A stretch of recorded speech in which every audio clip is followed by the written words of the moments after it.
Hello friends, welcome to my YouTube channel. आज हम शुरू करेंगे चैप्टर 14 सिमेट्री। सबसे पहले समझते हैं सिमेट्री एक्चुअली होता क्या है। छोटी क्लासेस में भी आपने सिमेट्री से रिलेटेड क्वेश्चंस किए हैं। तो सिमेट्री एक ज्योमेट्रिकल कॉन्सेप्ट है, बहुत सिंपल सा कॉन्सेप्ट है। आपने ऐसी फिगर्स देखी होंगी जिन्हें हम कहीं से डिवाइड करके, किसी एक जगह से डिवाइड करके और उसे दो बिल्कुल आइडेंटिकल पार्ट्स में हम कर सकते हैं।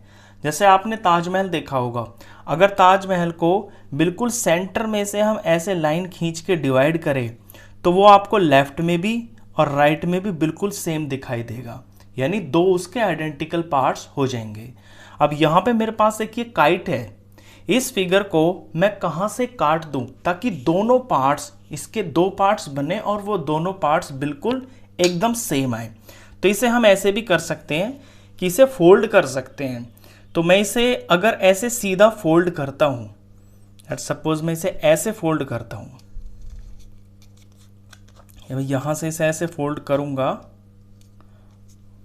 तो अब आप देख रहे होगे कि इसका एक पार्ट इसके दूसरे पार्ट को पूरी तरह से ओवरलैप कर रहा है। यानी जो दो टुकड़े बने हैं ना, ये लेफ्ट वाला और राइट वाला, ये बिल्कुल बराबर है। और ये जो लाइन इनको बना रही है बीच में से, ये सिमेट्री लाइन होती है। इसे हम लाइन सिमेट्री भी बोलते हैं क्योंकि हमने लाइन खींच के इसको दो इक्वल बिल्कुल सेम पार्ट्स में किया है। अब ये तो हो गई है इसकी एक लाइन। किसी किसी फिगर्स की एक से ज़्यादा भी लाइंस हो सकती हैं, सिमेट्री लाइंस। इसकी अगर मैं एक से ज़्यादा बनाने की कोशिश करूं तो वो तो होगी नहीं। आप खुद सोचिए कि इसको मैं ऐसे तो मैंने मोड़ दिया तो एक सिमेट्री लाइन हो गई। अगर इसको मैं किसी और तरीके से मोड़ना चाहूँ तो फिर ये बराबर पार्ट्स नहीं आएंगे। लेट सपोज मैं इसको इन वर्टिसेस से मोड़ता हूँ, मैं इसे यहाँ से मोड़ता हूँ, तो अब इसके दो पार्ट्स बने हैं। एक तो देखिए छोटा सा पार्ट बना है और एक ये बड़ा वाला पार्ट बन गया। तो ओवरलैप तो नहीं हुआ ना, यानी कि बिल्कुल सेम पार्ट्स नहीं बने हैं। तो जो लाइंस बिल्कुल सेम पार्ट्स बनाती है वही होती है आपकी सिमेट्री लाइन। तो इस फिगर का सिर्फ एक ही सिमेट्री लाइन है। दूसरी फिगर पे ध्यान दीजिए, ये एक पेंटागन है, ये एक हट की शेप का दिखाई दे रहा होगा आपको। अब इसे मैं कहाँ से मोड़ दूँ ताकि इसकी लाइन सिमेट्रिकल लाइन आ जाए। देखिए, इसको मैं यहाँ से मोड़ूंगा। जब मैं इसे यहाँ से इस तरह से मोड़ूंगा तो इसके दो पार्ट्स बिल्कुल सेम आएंगे और ये हो जाएगी मेरी सिमेट्री लाइन। इससे अलग मैं इसे कहीं नहीं मोड़ सकता। अगर मोड़ने की कोशिश करूंगा तो वो जो दो पार्ट्स होंगे वो बिल्कुल सेम नहीं आएंगे। तो ये होगी इसकी सिमेट्री लाइन। अब ये दो ऐसी फिगर्स थी जिनकी सिर्फ एक ही सिमेट्रिकल लाइन है। लेकिन ऐसी फिगर्स भी होती हैं ज्योमेट्रिकल जिनकी एक से ज़्यादा सिमेट्री लाइन्स होती है। जैसे ये रेक्टेंगल को देखिए आप, इस रेक्टेंगल को मैं ऐसी कई जगह से मोड़ सकता हूँ। देखिए, इसको मैं पहले अगर यहाँ से मोड़ देता हूँ बीच में से, अब ये जो दो पार्ट्स हैं बिल्कुल एक दूसरे को ढक रहे हैं, बिल्कुल ये वाला भी ये वाला भी। तो एक सिमेट्रिक लाइन इसकी ये बन गई है। अब मैं इसे ऐसे भी मोड़ सकता हूँ, इसकी जो ब्रेड्थ है वहाँ से भी मोड़ सकता हूँ, तो इसके लंबे लंबे पार्ट्स बराबर हो जाएंगे। ये देखिए, ये इसके लंबे लंबे, ये वाला लंबा पार्ट और ये वाला लंबा पार्ट बिल्कुल बराबर। पहले जब मोड़ा था तो एक स्क्वायर जैसा पार्ट बन गया था, ये दोनों बराबर। तो इसकी दो सिमेट्रिक लाइंस हो गई हैं। अगर इसे मैं डायगोनल से मोड़ने की कोशिश करता हूँ तो देखिए, डायगोनल टू डायगोनल, ये इसका डायगोनल हुआ। तो डायगोनल टू डायगोनल जब इसे मैं मोड़ूंगा, प्रैक्टिकल देखना आप, इनको रटना नहीं है। अगर मैं इसके डायगोनल्स को मोड़ता हूँ तो देखिए ये जो पार्ट्स बने हैं ना, ये ओवरलैप नहीं हुए हैं। जब आप इसे प्लेन फिगर पे डायगोनल को काटते हैं ना, तो ये दो पार्ट्स आपको बिल्कुल सेम दिखाई देते हैं। ये सेम तो होते भी हैं, अगर आप इन्हें काट के अलग अलग एक दूसरे के ऊपर रखोगे तो ये बराबर हो जाएंगे। लेकिन ये मुड़ने पर तो देखिए ये ओवरलैप नहीं हो रहे हैं।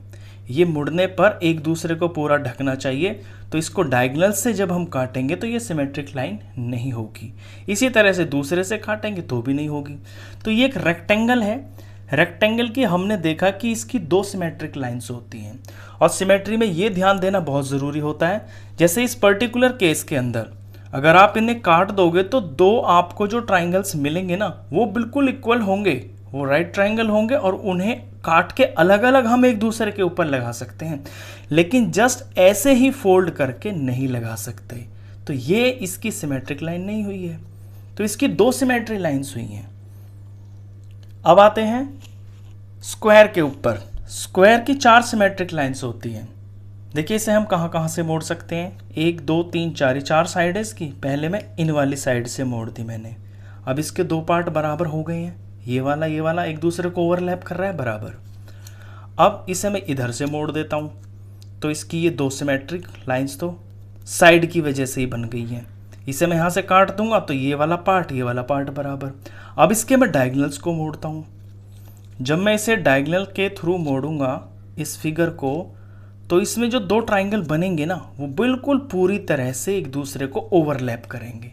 देख लीजिए, डायगोनल से मोड़ा मैंने तो इसका ये वाला पार्ट, इसका ये वाला पार्ट बिल्कुल बराबर है। अब दूसरे डायगोनल से मैं मोड़ता हूँ इधर से, तो भी ऐसा ही होगा, क्योंकि इसकी चारों साइडें बराबर होती हैं और चारों एंगल भी बराबर होते हैं। ये देखिए, ये ट्रायंगल और ये वाला जो पार्ट है ये भी ट्रायंगल, दोनों एक दूसरे को ओवरलैप कर रहे हैं, यानी बिल्कुल बराबर है। तो इसकी जो सिमेट्रिक लाइन्स है वो 4 है। तो आपने देखा कि सिमेट्रिक लाइन जो है वो कम से कम, जैसे 1 है, इस फिगर की 1 है, इस फिगर की भी आपने देखी कि एक ही सिमेट्रिक लाइन थी, लेकिन रेक्टेंगल को हमने 2 जगह से मोड़ सकते हैं और उसे बराबर पार्ट में डिवाइड कर सकते हैं। जैसे ये रेक्टेंगल है तो मैं इसे यहाँ से काट दूंगा तो इसके 2 टुकड़े बराबर हो जाएंगे, और अगर मैं इसे यहाँ से काट दूंगा ऐसे, तो ऊपर वाला लंबा पार्ट और नीचे वाला लंबा पार्ट ये बराबर हो जाएंगे। तो इसकी 2 सिमेट्रिक लाइन्स हो गई हैं। स्क्वायर के अंदर हमने देखा कि इसकी 4 सिमेट्रिक लाइन्स हैं। जब 2 तो इसकी बन जाएंगी साइड्स को काट के, साइड्स के थ्रू हम बिल्कुल सेंटर में से निकालेंगे लाइन को, 2 हो गई हैं, और 2 हो जाएंगी इनकी डायगोनल्स की।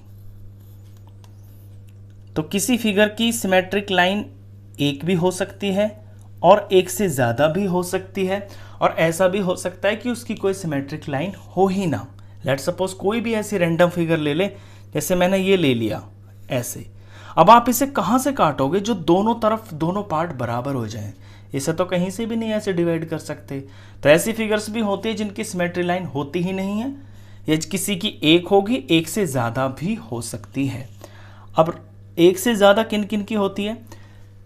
1 से ज़्यादा ऐसी फिगर्स की सिमेट्री लाइन होती है जैसे कि ये रेक्टेंगल हुआ, ये स्क्वायर हुआ। एक चीज़ और है इस चैप्टर के अंदर, जो आपकी रेगुलर फिगर्स होती है ना, रेगुलर फिगर्स की जो नंबर ऑफ लाइन सिमेट्री होती है वो उतनी ही होती है जितनी उनके अंदर साइड होती है।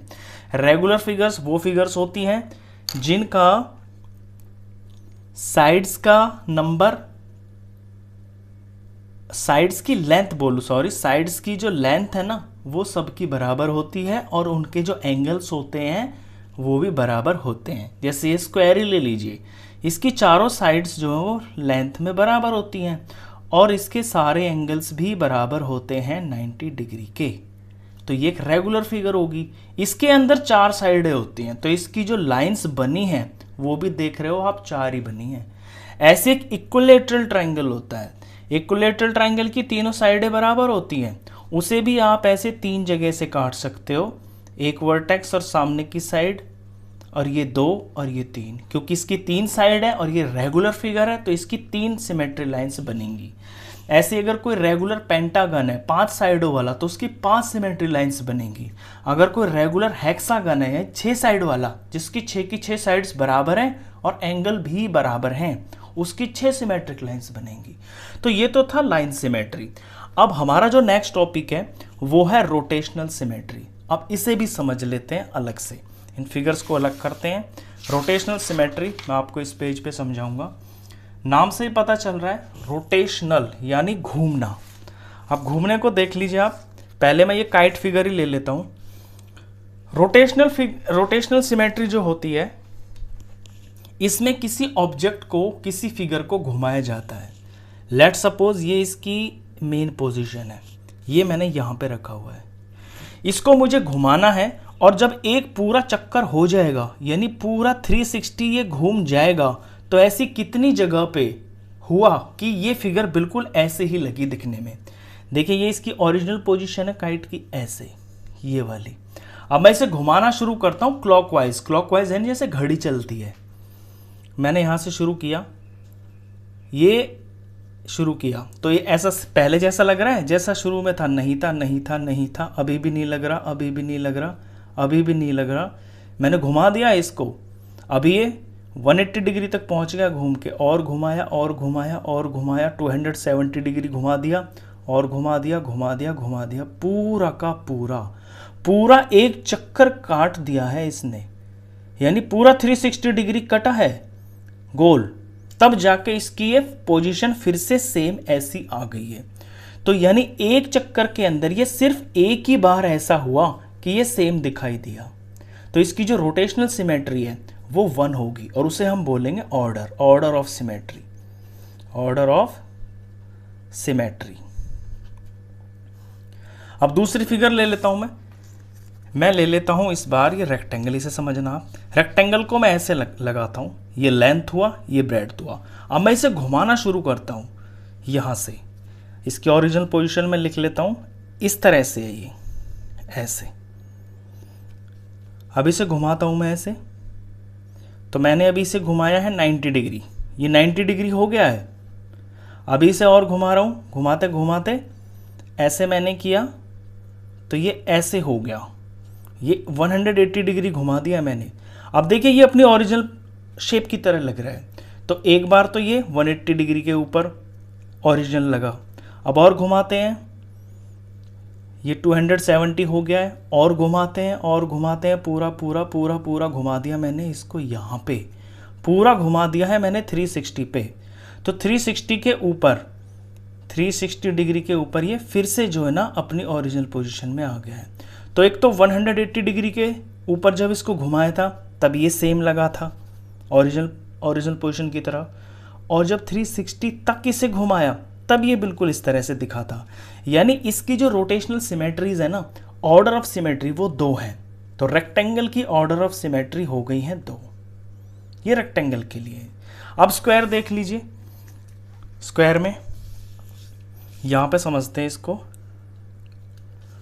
मैं यहां पे इसकी पोजीशन को रखता हूं ताकि ये घूमे तो पता चले कि कहां पे पहुंच रहा है पॉइंट। अब इसे मैं घुमाता हूं यहां से, ये मैंने घुमाया इस तरह से घुमाया, तो अभी मैंने इसे 90 डिग्री घुमा दिया है। अब 90 डिग्री घुमा दिया है, ये पहले भी स्क्वायर जैसा दिख रहा था, अब देखिए ये अभी भी स्क्वायर जैसा दिखाई दे रहा है। तो 90 डिग्री के ऊपर भी ये सेम जैसा ही दिखाई दे रहा है। अब और घुमाता हूं तो ये डॉट नीचे आ जाएगा, ये मैंने घुमाया घुमाया घुमाया, अब ये 180 तक घुमा दिया मैंने, 180 डिग्री के ऊपर भी ये बिल्कुल स्क्वायर जैसा ही दिख रहा है जैसा हमने शुरू में इसको यहाँ पे टिकाया था। तो वहाँ भी ये सेम दिखाई दे रहा है फिगर बिल्कुल। और घुमाते हैं और घुमाते हैं, ये घुमा दिया। अब ये 270 डिग्री मैंने घुमा दिया है, ये अभी भी सेम दिखाई दे रहा है, ये डॉट यहाँ गया ना, लेकिन ये है तो स्क्वायर ही दिखाई दे रहा है जैसे हमने शुरू में रखा हुआ था। तो 270 डिग्री के ऊपर भी ये बिल्कुल सेम दिखाई दे रहा है जैसे शुरू में था। और घुमा देते हैं, ये घुमाया घुमाया घुमाया, अब ये डॉट एग्जैक्टली वहीं पे आ गया जहां से हमने इसको शुरू किया था। तो ये 360 डिग्री हो गया, यानी पूरा घुमा दिया है इसको, एक चक्कर पूरा घुमा दिया है, और ये 360 पे भी फिर से सेम दिखाई दे रहा है। तो ऐसा 4 बार हुआ जब हमने इसको गोल गोल घुमाया, तो ऐसा 4 बार हुआ जब ये बिल्कुल सेम दिखाई दिया। तो इसकी जो ऑर्डर ऑफ सिमेट्री है, ऑर्डर ऑफ रोटेशनल सिमेट्री है, वो है 4। यानी एक पूरा चक्कर काटने पर ये 4 बार सेम दिखाई दिया है। ये रोटेशनल सिमेट्री होती है। इसके अंदर कुछ छोटा सा एक चीज टॉपिक और है, सेंटर ऑफ रोटेशन। यानी जैसे मैं इसको यहां से घुमा रहा हूं ना, जहां मैंने चोंच रखी है तो इसका सेंटर हो गया, तो यही सेंटर ऑफ रोटेशन है, मैं इसे ऐसे घुमा रहा हूं। दूसरा एंगल ऑफ रोटेशन, कितने एंगल पे मैं घुमा रहा हूं ये मैंने आपको यहां बताता हुआ चला, 90, 180, 270, 360, एंगल तो अपने आप ही बनता रहेगा जैसे आप घुमाओगे। और ऑर्डर मैंने बताई दी है, तीसरी चीज ऑर्डर ऑफ रोटेशनल सिमेट्री, यानी किसी ऑब्जेक्ट की ऑर्डर ऑफ रोटेशनल सिमेट्री वो होती है, वो नंबर होता है जितनी बार वो पूरा एक चक्कर काटने पर सेम दिखाई दे। तो ये तो था आपका सिमेट्री का इसका इंट्रोडक्शन। इन 2 चीजों से अलग इसके अंदर पूरे चैप्टर में कुछ भी नहीं है। तो अगर आपको इंट्रोडक्शन अच्छे से समझ में आया है तो ये चैप्टर आपको बहुत आसान लगने वाला है। क्वेश्चंस के लिए मिलते हैं नेक्स्ट वीडियो में, तब तक के लिए गुड बाय।